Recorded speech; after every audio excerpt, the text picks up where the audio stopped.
कबीरा तेरी झोंपड़ी गलकटियों के हाथ, जो करेगा सोई भरेगा, तू क्यों होते उदास। तो प्यारे बच्चों, आज हम आपके लिए सिखाने जा रहे हैं कि शुरू से बीजगणित कैसे सीखें। बिल्कुल शुरू से बीजगणित कैसे सीखें। जो बीजगणित आपको अटपटा लगता है, बीजगणित सीखना कोई भी मुश्किल बात नहीं है। सबसे पहले बीजगणित के अंदर कुछ बातें सीख लेनी चाहिए कि बीजगणित कहते किसे हैं। पहले तो ये है बात कि बीजगणित किसे कहते हैं। अब सबसे पहले बीजगणित किसे कहते हैं? जब अंकों के स्थान पर बीजों का प्रयोग होता है उसको हम बीजगणित कहते हैं। अब बीज किसे कहते हैं? बीज है अक्षर। मान लिया ए, बे, से या एक्स, वाई, जेड। जब इनका प्रयोग होने लगता है अंकों के स्थान पर तो उसको हम बीजगणित कहते हैं। सबसे पहली बात है। अब उसमें तो कहते हैं कि मान लिया रजिया के पास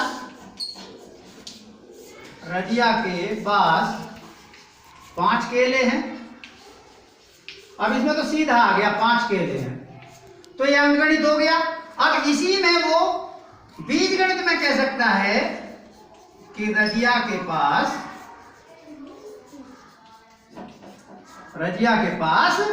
x केले हैं, तो यही बीजगणित हो गया। उसने 5 के स्थान पर अभी दिया नहीं है। उसने ये ना कह कि रजिया के पास 5 केले हैं, उसने कह दिया रजिया के पास x केले हैं। अब इसमें यदि वो कहता कि 2 केले उसने दे दिए, कितने बचे? तो 5 नफी 2 बराबर 3 बचा था इसमें। अब इसमें यदि वो ये कहते कि उसने 2 केले किसी को दे दिए, कितना बचा? तो इसमें x नफी 2 हो जाएगा और बचेंगे भी कितने? x नफी 2 ही बचेंगे।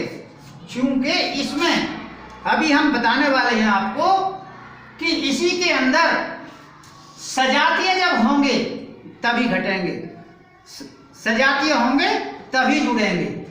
ऐसा नहीं है कि x में से 2 घटा के क्या बचेगा, जब हमें मालूम ही नहीं है तो x नफी 2 ही बचेगा। तो सबसे पहले आज हमने बताया अभी शुरू में कि बीजगणित उसको कहते हैं जब अंकों के स्थान पर बीजों का प्रयोग होने लगता है। अब इसमें भी सबसे पहले आपको कुछ बातें सीखनी पड़ेंगी। क्या? सबसे पहले सीखिए गुणांक क्या होता है, जो आपको हर वक्त काम आएगा। क्या? गुणांक।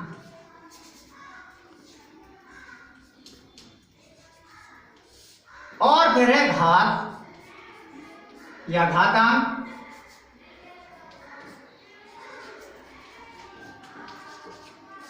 अब गुणांक किसे कहते हैं, घात किसे कहते हैं?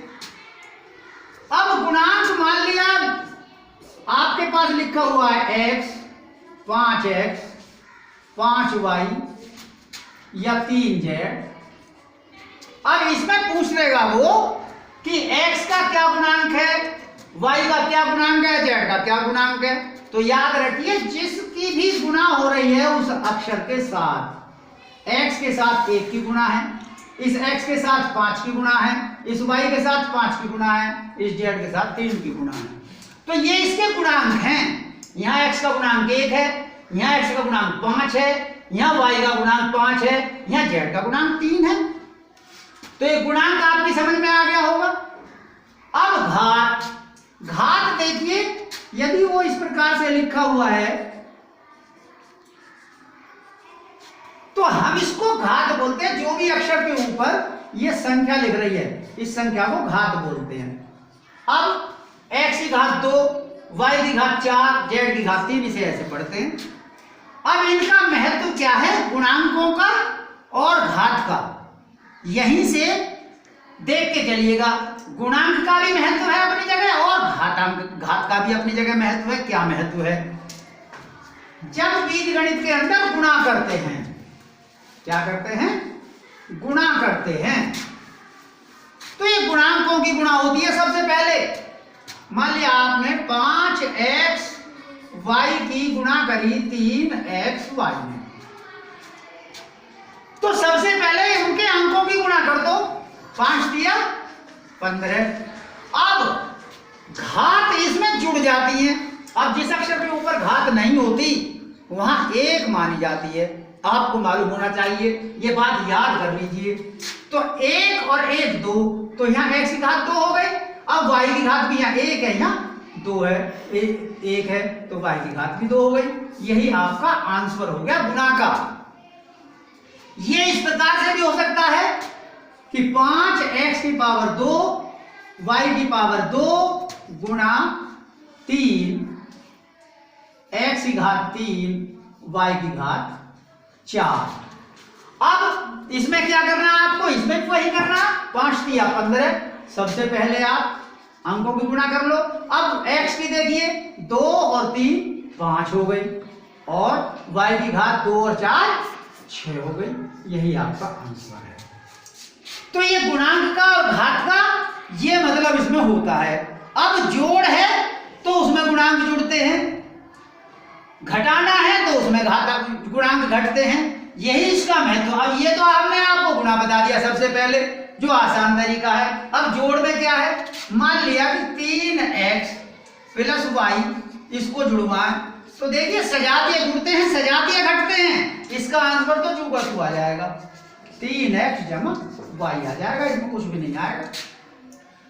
अब ये जुड़ेगा कब, ये जब इस प्रकार से जुड़ेगा कि यदि 3x जमा y प्लस 2x जमा 2y हो जाए। अब ये सजातीय है, जुड़ जाएंगे, x x जुड़ जाएगा और y y जुड़ जाएगा। कितना हो जाएगा, 3 और 2 5x जमा 2 और 1 3y। ये आपका आंसर हो गया जोड़ में। याद रखिए, जोड़ में कभी भी घात नहीं जुड़ती। कुछ भैया घात जोड़ दें कभी, और सजातीय होने पर ही जुड़ेंगे जब उसके घातांक बराबर होंगे, और घातांक बराबर होंगे तभी घटेंगे। तो घात जोड़ने में ना तो जुड़ती और ना घटाने में घात घटती। अब ये गुणा में घात जुड़ जाती हैं, मैंने आपको एक पहले गुणा का सवाल करके बता दिया, और भाग में घात घट जाती हैं। इस बात को भी ध्यान रखिएगा बीजगणित में। अब एक छोटा सा पहले भाग ले लीजिए, अभी आप बात क्लियर हो जाएगी। जैसे आपको मान लिया भाग करना है, कोई भी अंक ले लीजिए, मान लिया 12 x की पावर 4 y की पावर 6 z की पावर 7 में आपको भाग देना है 3 x की पावर 2 y की पावर 2 और z का। तो इसमें कुछ भी नहीं है, उसी प्रकार से जैसे अंकगणित में करते हैं, लिख लीजिए y की पावर 6 z की पावर 7 बटे 3 x की घात 2 y की घात 2 z। इसमें घात घट जाती है, पहले अंकों का अंकों भाग दे दो, 3 चौक 12 4 आ गया। अब यहाँ x की घात नीचे 2 है, ऊपर 4 है, तो 4 में से 2 घटा दो, कितना बच जाएगा, x की घात 2 बच जाएगा। अब y की घात नीचे 2 है, ऊपर 6 है, तो 6 में से 2 घटा दो, y की घात 4 बच जाएगा। z की घात ऊपर 7 है, नीचे 1 है, तो z की घात कितना बच जाएगा, 6 बच जाएगा। यही आपका आंसर होगा। भाग में घात घटती हैं और गुणा में घात जुड़ जाती हैं, इतना अंतर होता है। अब यदि नीचे से घात बचें, ऐसा नहीं है कि ऊपर ही घात बचेंगी, नीचे भी बच सकती हैं। तो जब नीचे बचेंगी तो नीचे लिखना, ऊपर बचेंगी तो ऊपर लिखना है।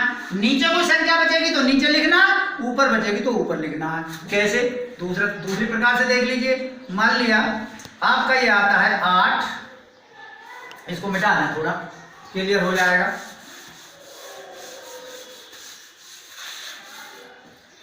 मतलब ऊपर आ गया आपका 8 y की पावर 4 z की पावर 7 और नीचे आ जाए 24 y की पावर 3 और z की पावर आ जाए 9। तो सबसे पहले आपको अंकों का देखना है। 8 से कट जाएगी संख्या, 8 8 8 या 24, तो आपका उत्तर पहले तो आ गया 1/3। अब y की देखिए, ऊपर y की 4 है, नीचे y की 3 है, तो y की घात 1 ऊपर बचेगा, बच गया कि नहीं? y बचेगा। अब z की घात ऊपर 7 है, नीचे 9 है, तो नीचे बचेगा, तो z की पावर कितना बचेगा? 2। यही आपका आंसर है। तो एक को हम लिखते नहीं है, ये आपका y/3z² आ जाएगा। यदि कोई और संख्या होती तो उसको लिख देते, 3, 4, 5 जो भी होता उसकी गुणा हो जाती। तो जहां पर बचेगा वही लिखेंगे। नीचे बचे नीचे लिख दो, ऊपर बचे ऊपर लिख दो। भाग में घात घट जाती है और गुणा में घात जुड़ जाती है। घटाने में ना घटती हैं और ना जोड़ में जुड़ती हैं, इस बात को आप ध्यान रखिएगा। अब विशेष बात एक और जो आपको पता होनी चाहिए, शुरू से ही बताते चले आए हैं। क्या? गुणा करते समय और भाग करते समय बीजगणित के अंदर दो बातों का ध्यान रखिए। जब चिन्ह समान हो, चाहे तो नफी नफी हो, जब नफी की गुणा नफी में होगी तो आंसर प्लस में आएगा, और प्लस की गुणा प्लस में होगी तब भी आंसर प्लस में आएगा। अब यदि विपरीत चिन्ह है, माइनस गुणा प्लस में आ जाए तो उत्तर नफी में आएगा, या प्लस गुणा माइनस आ जाए तो उत्तर माइनस में आएगा। क्या इससे बात निकली? अब इससे दो बात आती है।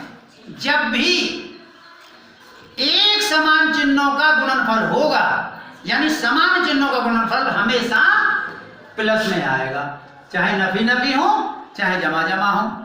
और विपरीत चिन्हों का गुणनफल हमेशा माइनस में आएगा। ये बात ध्यान देने की है, चाहे वो प्लस माइनस हो या प्लस माइनस प्लस हो।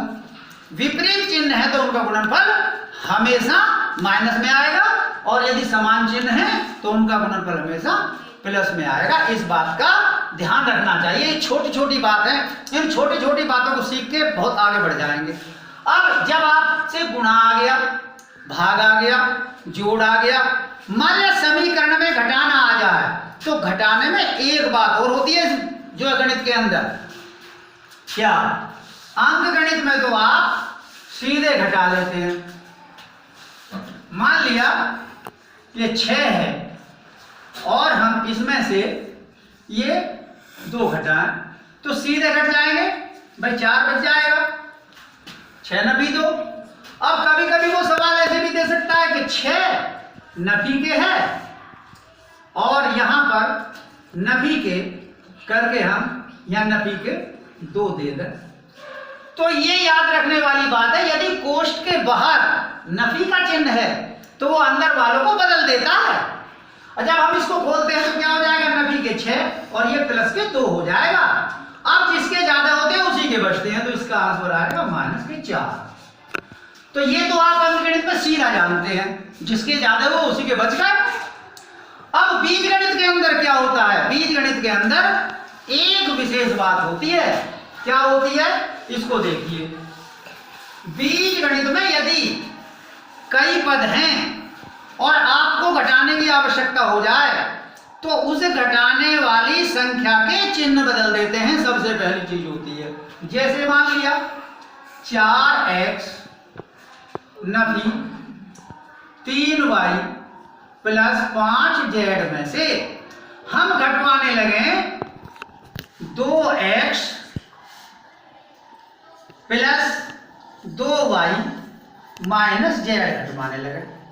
अब ये जो संख्या आप घटा रहे हो, सबसे पहले इस संख्या के चिन्ह बदल जाएंगे जब घटाएंगे। अब यहां ये प्लस का है तो यहां माइनस का चिन्ह कर दीजिए, यहां प्लस का है यहां भी माइनस का कर दीजिए, और यहां माइनस है तो यहां प्लस कर दीजिए।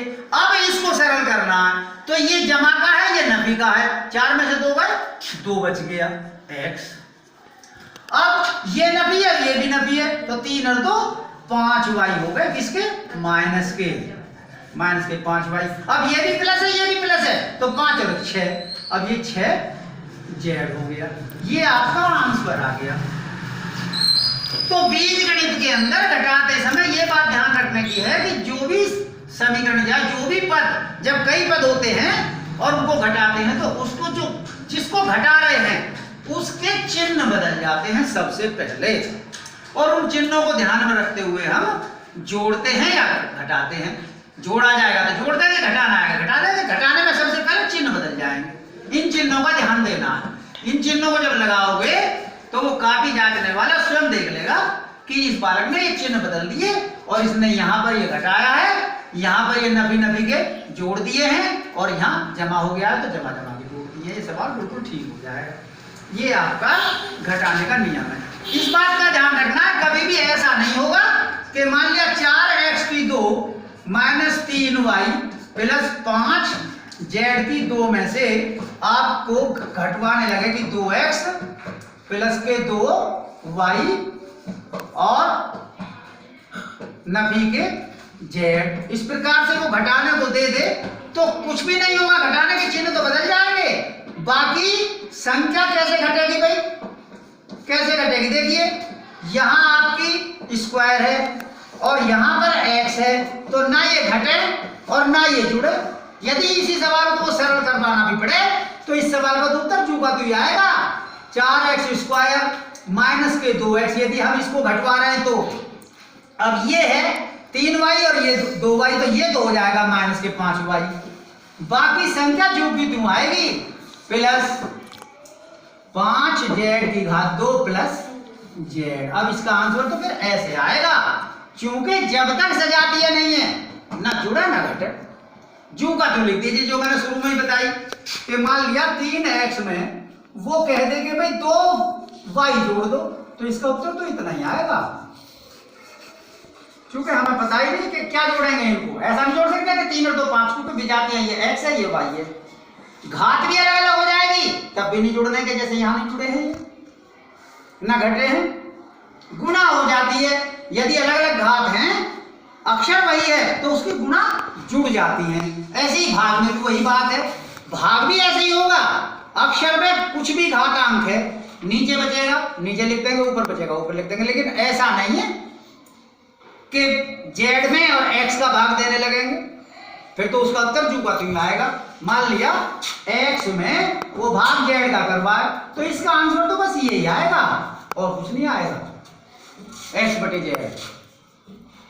अब जब आपने गुणांक सीख लिए, घात सीख लें, जोड़ सीख लिया, घटाना सीख लिया, गुना सीख लिया, इसमें आपको एक बात ध्यान नहीं जो है आपने रखी, जोड़ करते समय, घटाते समय, गुणा करते समय।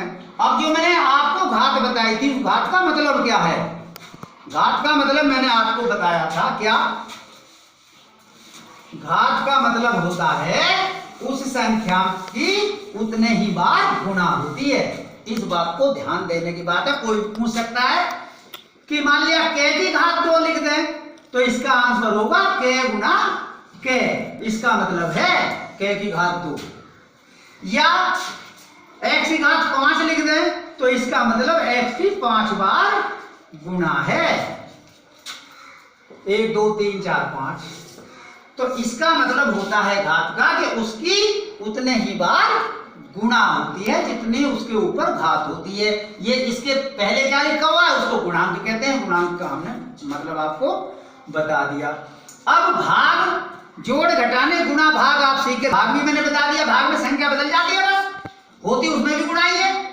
मान लिया आपको 2/4 में 1/5 का भाग देना है, तो मैंने आपको बताया था भाग देने वाली संख्या बदल जाती है गुणा में आकर के, 2/4 गुणा 5/1 हो जाएगी, तो कितना हो गया?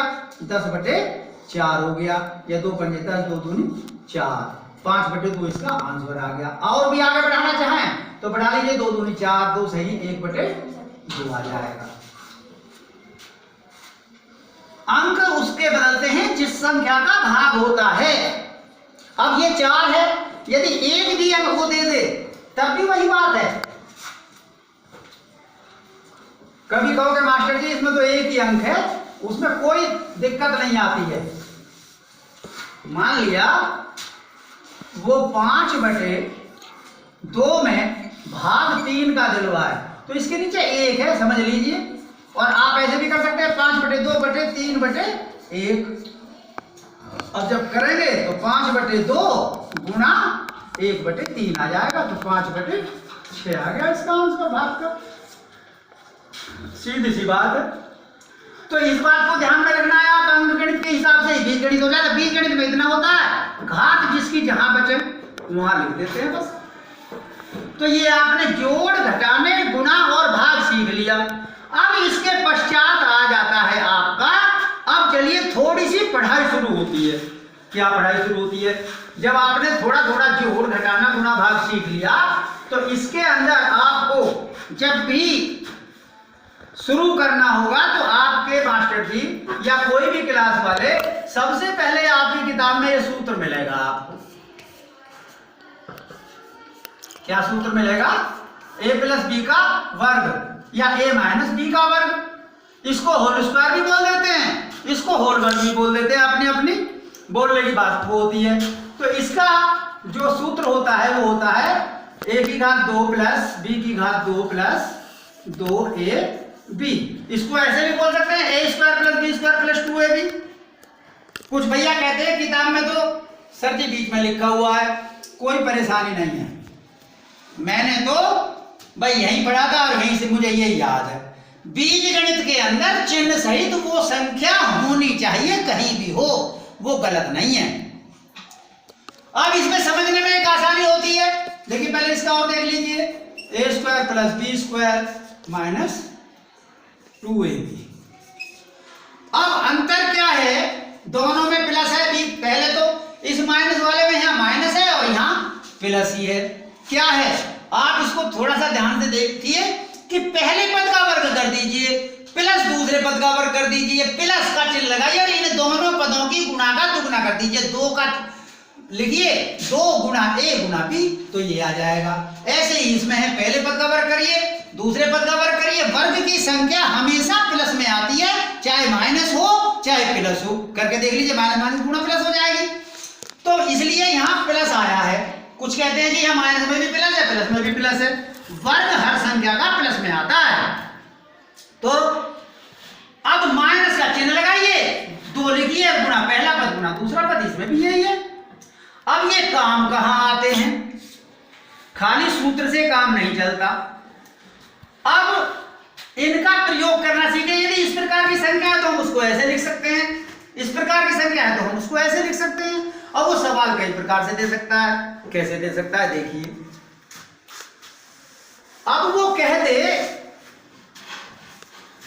कि पहले आसान लेके चलिएगा, 5 + 2 का होल वर्ग, इसका विस्तार कीजिए। अब यदि विस्तार करवा रहा तो आप जानते हैं 5 को a मानिए और इसको b मानिए। अब a + b हो गया तो पहले पद का वर्ग कर दो, 5 का वर्ग। चलिए 5 का वर्ग जमा 2 का वर्ग जमा 2 गुणा 5 गुणा 2, ये आपका आंसर आएगा। अब 5 का वर्ग कर दीजिए, 5 गुणा 5 25 आ जाएगा, प्लस 2 का वर्ग कर दीजिए 4 आ जाएगा, प्लस 2 × 5 = 10 दूनी 20 आ गया। अब 25 और 4 29 और 20 कितना हो गया? 49 हो गया ना, हो गया। और ये भी 49 ही आएगा। देखिए 5 और 2 7, 7 का वर्ग कर दीजिए तो आ गया ना 49।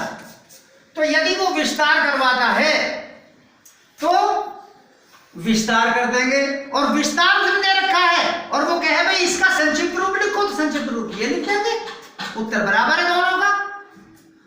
अब इसी में माइनस में भी आ सकता है तो माइनस में भी कर देंगे, प्लस में आता है प्लस में कर देंगे। अब माइनस में कैसे करेंगे? माइनस में भी ऐसे करेंगे। देखिए मान लिया यही सवाल है, वो 5 - 2 कहते हैं, 5 - 2 का होल स्क्वायर, इसको विस्तारित कीजिए। अब इसको a मान लो, इसको b मान लो, तो a - b हो गया। तो पहले पद का वर्ग 5 का वर्ग जमा दूसरे पद का वर्ग 2 का वर्ग नफी 2 की गुणा पहले पद का गुणा 5 गुणा 2। अब देखिए खोलिए, 5 का आ जाएगा 25 और प्लस 4 आ गया नफी के, 5 दूनी 10 दूनी 20 आ गया, 25 और 4 29, नफी के 20, कितना आया 9 आया ना। अब इसमें देख लीजिए 5 में 2 गया 3 आया, और 3 का स्क्वायर कितना हो गया 3 गुना 3 9 आ गया बराबर। इस फॉर्म में दे सवाल, इसमें पूछ ले संक्षिप्त रूप में, तो संक्षिप्त रूप में बता, तो देखना पड़ेगा आपको कि पहले पद का वर्ग हो रहा है, दूसरे पद का वर्ग हो रहा है, और इन दोनों पदों की गुणा का दुगना है, वो कौन सी फॉर्म में, माइनस में है तो माइनस में आ जाएगा, प्लस में है तो प्लस में आ जाएगा, जो भी पहले बताया था। ये यहां काम आते हैं। अब कभी कभी सवाल दे देता है, इसमें आपको ये सूत्र लगाने की बात है, समझने की बात है, पहले पद का वर्ग करो, दूसरे पद का वर्ग करो, नफी दोनों पदों गुणा का दुगना करो, तो ये दिया प्लस है तो वहां भी प्लस ही आ जाएगा। अब अभी जैसे आपने सवाल किए हैं किताब के अंदर, कोई भी सवाल आ सकता है, क्या आ सकता है कि यदि x प्लस 1/x बराबर 7 दे दे तो x square plus 1/x square का मान बताओ क्या होगा। बड़ी सिंपल सी बात है भाई, दोनों का वर्ग कर दीजिए, x प्लस 1/x का स्क्वायर बराबर 7 का स्क्वायर। अब इसको जब खोलेंगे, इसको a मान लीजिए, इसको b मान लीजिए, तो पहले पद का वर्ग जमा दूसरे पद का वर्ग जमा, इन दोनों पदों गुणा का दुगना, तो कर दीजिए x का स्क्वायर प्लस 1/x का स्क्वायर आ जाएगा, चूंकि 1 का 1 ही होगा, प्लस के 2 गुणा x गुणा 1/x, तो x से x कट जाएगा 2 आ जाएगा कि नहीं, तो ये आ गया x square plus 1/x square plus 2 आ गया बराबर। ये जो आपने 7 का दिया है तो 7 सकते 49 आ गया।